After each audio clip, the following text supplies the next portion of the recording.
Vic with Move Miami. I've brought you guys a very special guest today, one of the OGs in Miami. Javi Perez-Abreu is one of the preeminent family law attorneys and mediators now.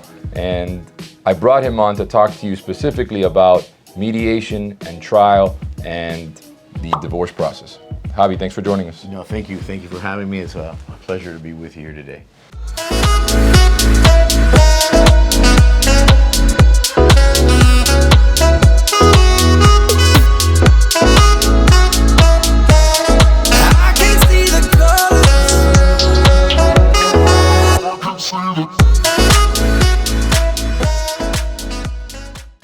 So I want this episode to be a little intimate. Having gone through one myself and now helping people divide what we call the biggest asset that most people own, their marital homes, I've asked you to come on here and tell our listeners and our guests about how that part of the process plays out and how mediation can hopefully avoid a trial.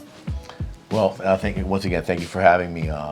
Obviously, mediation is probably the most important event in a dissolution of marriage. It is the catalyst for resolution. Usually, that is your best opportunity at trying to get the case resolved, and a very important day in the family law process. And being a trial lawyer myself, I concur that the mediation process before you get to trial is your one opportunity and your one chance to actually control the outcome before it ends up out of your hands and in six people, random people in a jury trial of my nature and in Javi's nature, one judge who Correct. is going to decide it, whether she likes you or not. She's going to try and make the most equitable decision, or he, whoever that may be, on the day of your trial. That's correct. Yeah. So mediation is like I said, it's usually the day that your best opportunity at trying to get the case resolved. Usually, there's a lot of due diligence and work that needs to be done in preparation for mediation. So you don't want to waste that opportunity. As you mentioned, the house is usually one of the more significant assets in a marriage, and one side's going to want to keep it, the other side's going to want to sell it. So that day is an important day as to what's going to be determined with respect to that usually primary asset.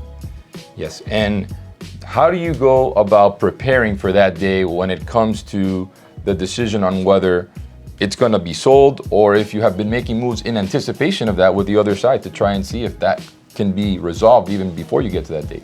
Okay, so regarding the house, a couple of issues that are really important is obviously the value of the home.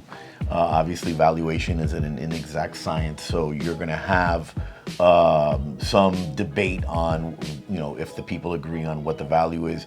Nowadays it's really interesting with respect to the value house because what's happening with the real estate market in South Florida. Absolutely. And you have appraisers that are going to give you their opinion of value, but as we all know right now, the best indicator of value is what the property can sell for. So you're going to have those competing interests, and a sale at this juncture, given the real estate market in South Florida, is going to give you the best and highest price. Absolutely, and this market right now is, it's very hot. There's still a lot of demand. Just because we've got a lack of supply and the amount of people moving into Miami I've seen it, even though we've had a market shift and things are starting to regulate, is what I tell people. We've still got one of the most robust real estate markets in the country. And if you want to know what your house is worth, feel free to send us a message. We'll prepare a complimentary analysis for you. And if you're about to or think you may be going into a divorce, I've been there myself. I've gone through the process. I just helped some clients who are about to get into this similar engagement, and I'm hoping to have them on to talk to that, so that they can talk to you about their experience using me, how we achieved those optimal results, priced the house, and sold it in record time, I think, to achieve what they really wanted to do, was to get out of this marriage without any debt, and so that they could move on and set up their children going forward. So Javi, in the event that you're unable to resolve your case at mediation, or one spouse is just completely and wholly unreasonable, the next and inevitable step is trial. Well, obviously, if you can't get the case resolved at mediation, then you got to gear up for trial, and usually that is a very expensive proposition. Whatever you probably spent up until mediation, you're probably going to double it. So if you spent, let's call it 50 grand in getting your case ready for mediation, or 30 grand getting your case ready for mediation, you can easily spend another 30 or spend another 50 in gearing up for trial. So once again, mediation is obviously your best opportunity getting the case resolved. And then remember, if you go to trial, you're back to extremes. The wife is gonna propose her best day in court, the husband's gonna propose his best day in court, and it's not gonna be anywhere near what you could have probably accomplished at mediation. I'm on a couple trial dockets myself. I just got rolled on one, and all the experts were lined up. We gotta pay the experts. We gotta get them ready. And sometimes, if you're someone that owns a closely held business, and it requires financial experts to come in there and prepare this analysis, they require retainers. They gotta prepare, and we gotta prepare as if we're going. And the judge may do what just happened to me. She rolled the entire docket a month. So even though you prepared and got everything ready, we can't remember all this stuff. We have to prep again. Well, a couple of things. The bad thing with trial is obviously you got to gear up. It's very time consuming. You may not finish. So the judge may give you a day or two, and you take your day or two and you didn't finish, and the next time the judge gives you a trial date, it's 3 or 4 or 5 or 6 months down the road, and the client is wondering, oh, wait a second, I thought we were going to finish. They didn't finish, and then you got more duplication of expense. And then remember, you're not finished with the trial either, because then if somebody is unhappy with the result, then you got to look at your appellate options, and you think you're done, and then appeal is going to take another year or 2 years. And a lot of times when the appellate court reverses, they don't reverse and tell the judge what he did wrong. Says that the judge said you did this wrong. You got to go back and figure out and do it correctly. So it's not like the appellate court tells you, well, you got to fix it and you got to fix it this way. It sends it back to the judge who got it wrong in the first place for them to do it correctly. Yeah, they don't fix it for you. You fix it yourself. Correct. So obviously trial, if it can be avoided, only 10% of the cases go to trial. And there's a saying in family law, which is only the crazy people go to trial. Okay, because the smart people will figure out a way of negotiating and getting a good deal done, or a relatively decent deal, because nobody's ever happy with this process. And a mediator will tell you sometimes when both sides aren't happy about the resolution, it means it was probably likely a fair settlement. If one side left that thing feeling like, whoo, this was awesome, the other side got taken to town. So know that going in, try and be reasonable. And again, do your research, hire people that are experienced. You should definitely speak to more than one attorney before you make a decision to hire someone to represent you.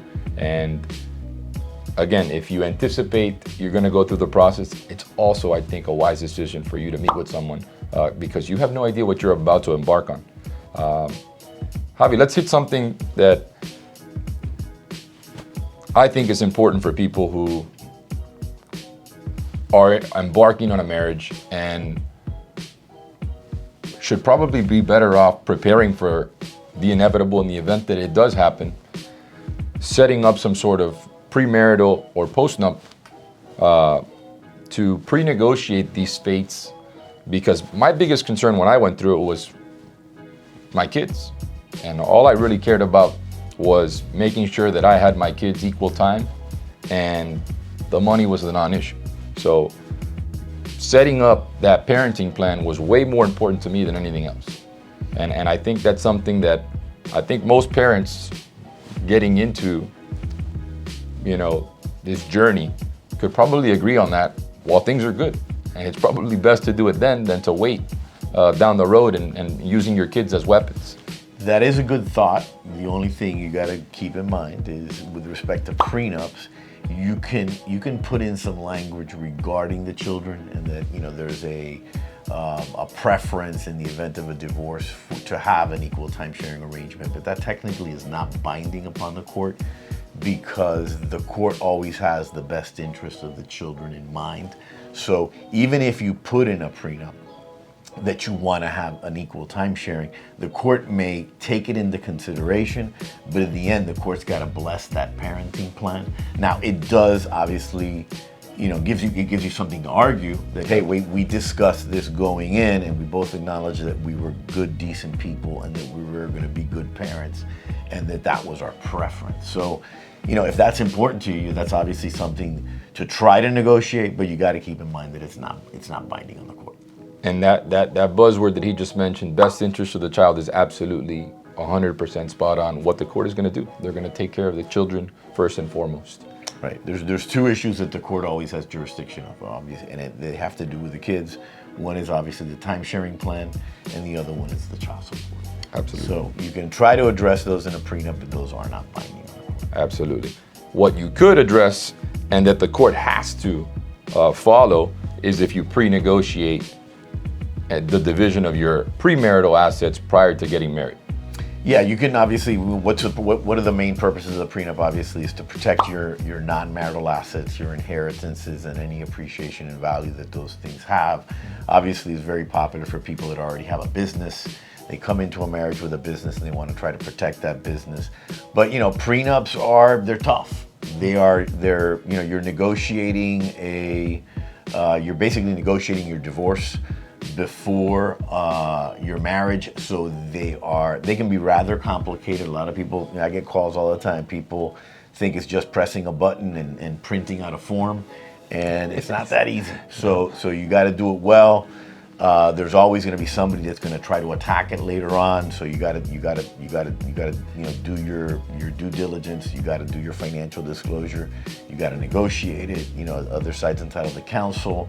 So they are obviously very popular nowadays, but they take a lot of work. And it's not one of those things that you can just come into the lawyer's office and say, hey, no, print out your standard prenup for me, because that's not gonna cut it. Yeah, absolutely. And I always recommend to someone, even if you get presented with one, you should hire your own counsel to review it.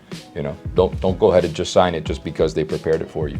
Absolutely have someone review it for you, sit down with you. And one of the big things Javi touched on is to make sure that a complete financial disclosure was made to you regarding what was there in the first place. And look, in these, the law's gotten really complicated. Family law's gotten complicated. I mean, obviously, real estate has gotten complicated. There's no substitute for competent legal advice. You should have a consult, even if you got to pay for it. I mean, a lot of people think that we sit around here and just give free advice. And obviously, if we gave free advice, we'd have a line of people waiting outside. Yeah, you got to pay for somebody's time, knowledge, and advice. And it's worth it to come in, and even if you're spending $500, $600 for a 1-hour consultation with a competent attorney, what they tell you in that 1 hour is invaluable. Yeah, it could save you miles of time, and a lot of times, look, it is honestly the best way to approach it is to get really competent advice. And you don't need to engage, but at least come in, get the advice, and then you can decide what it is that you want to do. But at least you are making decisions knowing what your rights and obligations are, and obviously there is no substitute for competent counsel. Absolutely. Javi, again, thank you for joining us. It was a pleasure going through this topic with you.